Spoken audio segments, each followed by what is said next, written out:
Good morning. I'm very sorry that the pandemic has made it impossible for me to be in Georgia this weekend. Georgia is like a second home to me, and I will miss you all very much. But I hope that next year I can be back with you. Now, in our short study of the Bible this morning, I want to focus my thoughts on Genesis chapter 1, verses 26 to 28, which read, "Then God said, 'Let us make humankind in our image, in our likeness, so that they may act as stewards over the fish in the sea and the birds in the sky, over the livestock and all the wild animals, and over all the creatures that move along the ground.' So God created humankind in his image, in the image of God. He created them as male and female." Now, Christian students have pored over these words for many centuries because they provide the fundamental perspective as to how we are to view ourselves in relation to God. I can, however, only draw your attention to several points that are, I think, relevant to this conference. First, I want to draw your attention to the use of us when the deity refers to itself. Various explanations have been offered for this. Some students consider it to be a form of the royal we, as when sovereigns like the Queen of England sometimes refer to themselves in the plural. Others think it refers to the heavenly court of angels and archangels and the other spiritual powers that inhabit the throne room of God. However, there is no evidence that the Hebrew language used the royal we, or that those spiritual authorities who surround God's throne are given creative powers.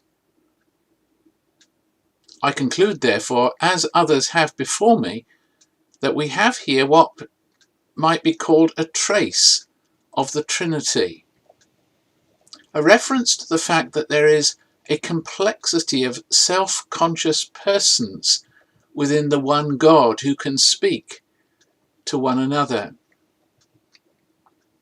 It was the Church Father Augustine who emphasized that the Trinity is a trinity of mutual and outflowing love.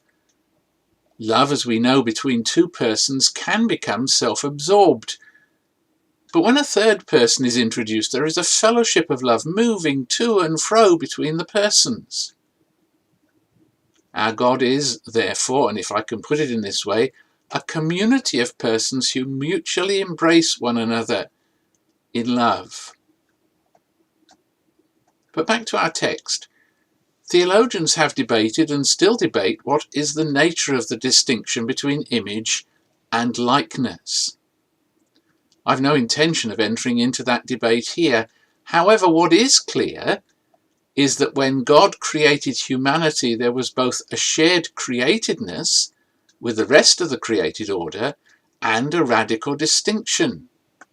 For humanity was created to reflect the very person of God. But this leads to a further question. In what way does humanity share the divine personhood? Many theologians have looked for the image in some inner qualities in human beings, perhaps in the soul or spirit, or in the human capacity to think or feel or love. However, I prefer the suggestion that humanity is like the transposition of a symphony into a piano piece. It is recognizably the same piece of music, though also different. Humanity, then, in all that we are, both spirit, souls and bodies, are, I suggest, a transcription of God. This, incidentally, challenges the denigration of the body that has characterized many Christian traditions, but more of that perhaps another time. How then is this image to be seen in our humanity? I think our passage offers two answers. The first is that humanity shows forth the image of God in its stewardship of God's creation. The Hebrew text has often been rendered rule, and in one sense this is correct. Humanity is to continue to exercise the rule of God in the world in which it is God's image. However, the emphasis here lies on stewardship in caring and nurturing our environment. Thus, in our stewardly endeavours, we are to creatively partner with our world, and we continue God's creative work and reflect his very nature in doing so. This tells us that the Bible is very clear about our relationship with our environment. We are to utilise but not abuse our environment. Only when we do this do we truly reveal what we are, created daughters and sons of the living God. However, there's one further vital point that I want to add and to emphasise. The text clearly states that when humanity was created in God's image, it was as male and female. Now, I do not have time, nor is this the occasion, to delve into current debates relating to gender. However, the text makes it very clear that when humanity was created, there was an undeniable difference. We were not, nor are we all the same. Indeed, the point is surely that these differences were complementary. This is stressed in the following chapter in Genesis, but it is implied here. Together with the various differences they would bring to the task, gendered humanity was to share the task of global stewardship. But there is more to what is said here. It seems to me that we're intended to understand that a God in community has created humanity in community. And just as God cannot be fully known, and I speak cautiously, except as Trinity, so his image is only truly reflected among us when humanity lives as humanity in unity. In other words, I cannot speak about my being created in the image and or the likeness of God as though that image resides in me as someone isolated from others. Rather, we can only speak of humanity as reflecting the image of God when, as a global community and through time, we live as community. And that means, of course, as a community of love. The following chapters of Genesis reveal only too well what happened next and why our humanity reveals both centripetal and centrifugal forces to be at work within us and our world. We long for union while constantly acting in such a way as to destroy the prospect of such a union. The image of God is defaced and constantly being defaced by us and in us. The resolution to this problem lies, as we know, in the initiative and actions of the triune God to make good both the world we have broken and our own shattered lives, which now only barely reflect the divine image. However, this does not absolve us from our responsibility to fulfill our calling to image God.